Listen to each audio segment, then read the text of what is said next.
But regardless of that, the whole point is, if you want to make money in real estate, you have to figure out how to control the asset. This whole session that we just did is about controlling the asset. You have to understand a way to figure out how to control the asset. Own real estate. Own real estate, lease real estate, do like sublease real estate. Whatever you can do that you could control the sale or the buy, that's what puts you in power. Real estate is power. Find a way to get some fat on the bone. Get any some way meat on the you bone. put this, or you put this on the internet, any way you want. If you want right now, believe me, if you're in the market to buy a house you're going to live in, try to wait a month or two, see what happens. A month or two from now. What about people who say, here's a question. What about people who say the market's topped out right now? I got all this fucking equity. This crazy housing boom has made me a millionaire in the past 2 years. Now I have all this fucking equity. I want to sell it and rent for a couple months and see what happens to the market, and then fucking buy a house on the water for a discount. Try to time that makes sense. Try to game the system and time the system to where the market. Hopefully the market crashes, and then I can take all my equity I got in my house in the peak and buy something for a discount when it crashes. Well, let me just tell you this: if you're a married person, if you make $500,000, you don't have to pay taxes on that money. But if you make $1 million on your home, you have to pay taxes on that extra $500,000. If you take a line of credit on that house, you don't have to pay any taxes. Oh, only $500,000. If it's $500,000 or less. If you're married. If you're married. it's single, it's $250,000. So what you have to live there for 2 years too, right? Listen, I'm definitely 100% not an accountant. I don't have time or the brain power for that. You know, I just give my paperwork to my Candace, my cousin who runs my business, and we deal with the accountants. And at the end of the day, surprise, this is what your silent partner made. But the point of the game is this. Me personally, if I could sell my asset and wait and figure out that maybe the market will bottom and I could buy something else, I would definitely do it. But at the same time, you have to understand the value of the dollar depreciates daily. So $1 million today is not $1 million 20 years ago. Right. You understand my point? Oh, totally. So you have to figure out what works best for you. Like me, I'm not moving for any money. What, I'm going to uproot my family and move to make a couple hundred G's? Why would I ever do that? Right. Where am I going to go? I could build a brand new house, so what? It's not going to be where I live. If you don't like your place, dump it. Get your money, be out. Right. If your goal is to keep moving up the ladder, could create bigger debt, higher taxes, why not? Some people try to do that. Some people try to climb the ladder by gaming the system, like with the market going up and down. Like I know a guy who does this with boats. Like a friend of mine bought his boat. He bought this fucking 42-foot yellowfin boat with like 4 Mercuries on it. Bought it for cash from a guy in Boca Raton for like $600,000 a couple years ago. Mm-hmm. He's getting offers on it right now for like $900,000. Right, so he's making a 50% profit in that time, and you got to pay to store it, you got to pay to insure it. You could buy a Mickey Mantle rookie for $600,000 and put it in your closet and sell it for more than $1 million, and it costs you zero to sit on it. What I'm saying is, there's people that try people to climb climb the ladder like that. That's a beautiful thing. Yeah, that's a beautiful thing. Everybody wants to create wealth.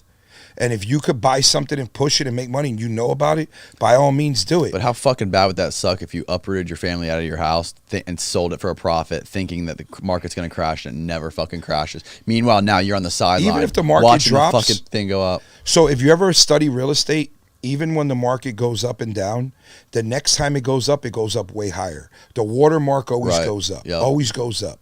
Because people remember paying X for something. So it's like this: if I bought a shirt for $50, right? My mind is it's worth $50. If it's for sale for $20, $30, okay. But when it goes up, if it's $100, it's $100. That's it. Because everything moves forward. Yo, check that camera real quick. In the real estate game, the only reason I wanted to come here today was to tell you, for all the people out there who have real estate, who want to buy real estate, if your property value is dropping, and listen, I own a lot of real estate. You don't think I'm going to lose a lot of money? But I'm going to make new money. The new money I'm going to make is going to be way more than the money I'm going to lose. Mm-hmm. And I'm not really losing money because I stole my assets. There's just the equity might drop, but just imagine how much new money you're going to make when you start robbing other people's goods. Mm. You know what I'm saying? When you're buying properties for people, they're just getting nervous. People who get nervous, they're the ones who destroy the market. Right, when they sell for a discount, right? Yeah, why sell if you don't have to? Mm-hmm. But, you know, like I said, the government is forcing a recession. I have never in my life seen when a government has forced a recession. And why? And you think they're forcing the recession to fucking depreciate to get people's assets to lose value? Well, I just, well, you know, I mean, that could be far fetched, but I just think that they're trying to depreciate assets because the inflation is too high, and the regular person doesn't make enough money to sustain themselves. Right. If a car costs 40 G's before this COVID, and now it's 70, and a house was 200 and now it's 350. And a gallon of gasoline was 2 and now it's 5. Yeah. You know what I mean? There's only certain amount of money people can spend. But you have to understand this. Let me put it to you like this. Let's pretend that we were making a soup and there's 8 people at the party. The soup is going to be beautiful, right? But if you keep more people coming, and we ain't got no more steak, we ain't got no more vegetable, we throwing water in there to stretch the soup, right? Yeah. Now that soup tastes like dog shit. Yeah. Same thing with printing money. COVID, $1,400 for this guy. This guy gets $100,000 from this loan, that loan. Mm-hmm. Bro, those loans ain't gonna get paid. Right. Who's gonna pay them loans? Taxpayers. So now they want to slow it down.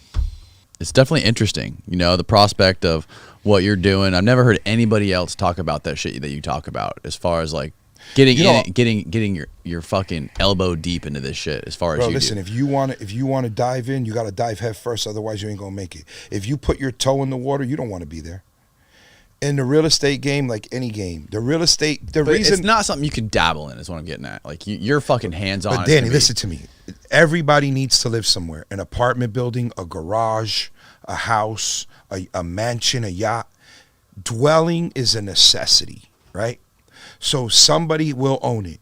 The hedge funds are licking their chop. Oh my God, I can't wait for this to drop. Please God, let this drop. So you know why? So they could come in and swoop it up. And then the rents go up higher. Haven't you noticed the rents have gone up? Oh yeah, I've seen that. No, I've totally seen that. And I've noticed, even in my neighborhood, a big fucking investment company in like Arizona just bought the house across the street from me. They're buying the whole communities. It's fucking crazy. Get a little piece of the pie, control an asset. Let me give you my phone number Scoot again. in a little bit. I'm going to give my phone number again. Okay, give it. It's 813-857-4104.